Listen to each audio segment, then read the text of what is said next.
A Batman that terrifies even his own fans. That's what happened when Absolute Batman #4 hit the shelves, sparking an online firestorm. Worst art ever, one fan declared, while others flooded comment sections with confusion and outrage. But here's what makes this controversy even more fascinating. This issue is part of a carefully planned series of guest artists, handpicked by regular artist Nick Dragotta to work alongside acclaimed writer Scott Snyder. This isn't some random artistic shift, it's a deliberate evolution.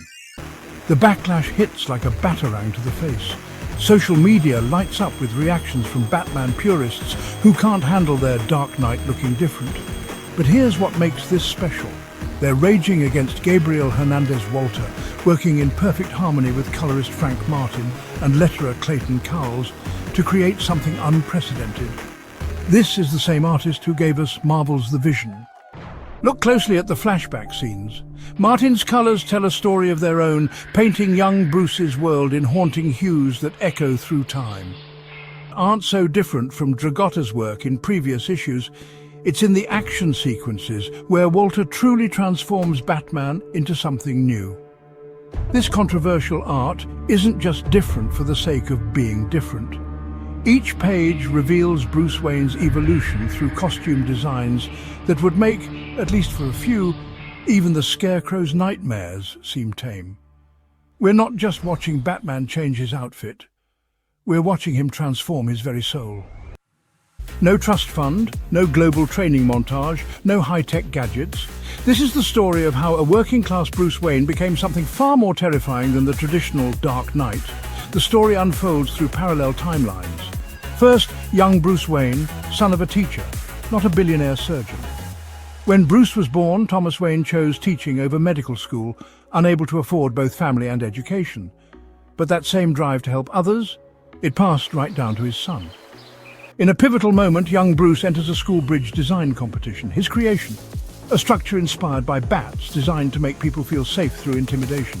It's brilliant, it wins, and tragically it leads to a fateful zoo trip that ends in his father's murder. Then we see Bruce's first outing as Batman, and it's nothing like you'd expect. Forget the sleek vigilante. This is a Nosferatu-inspired nightmare, complete with toxin-filled fangs and a banshee screech.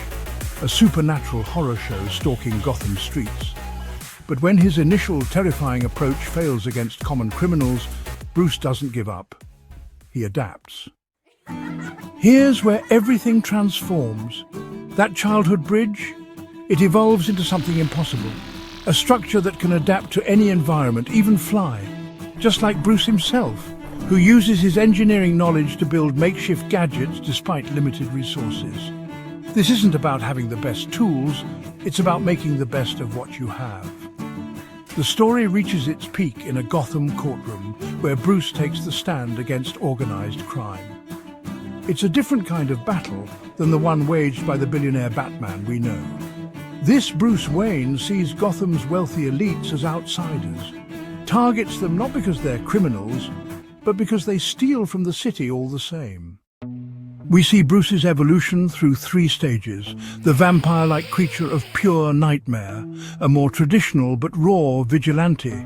Finally, the adaptable warrior who turns every limitation into a weapon. But the most shocking moment? The issue ends with adult Bruce confronting his father's killer. It's not about vengeance anymore, it's about evolution, about becoming something more than just a man dressed as a bat. Batman wants to be a symbol of hope, not of intimidation, showing that even the most impossible odds can be overcome if we're willing to adapt. What makes this issue revolutionary isn't just its working-class take on Batman, it's how it proves that at his core, Bruce Wayne remains Bruce Wayne. Whether he's a billionaire or working class, whether he fights with high-tech gadgets or improvised weapons, his drive to protect Gotham never changes. The only difference? This Batman knows firsthand what it means to be powerless against the city's elite. In a world that's constantly changing, shouldn't our heroes evolve too? Or should Batman stay frozen in time, like a museum piece we can admire but never touch? Drop a comment below with your most controversial Batman opinion. Let's see who's brave enough to challenge the Dark Knight's status quo. After all, as this creative team proves, sometimes the most powerful changes come from the things that make us most uncomfortable.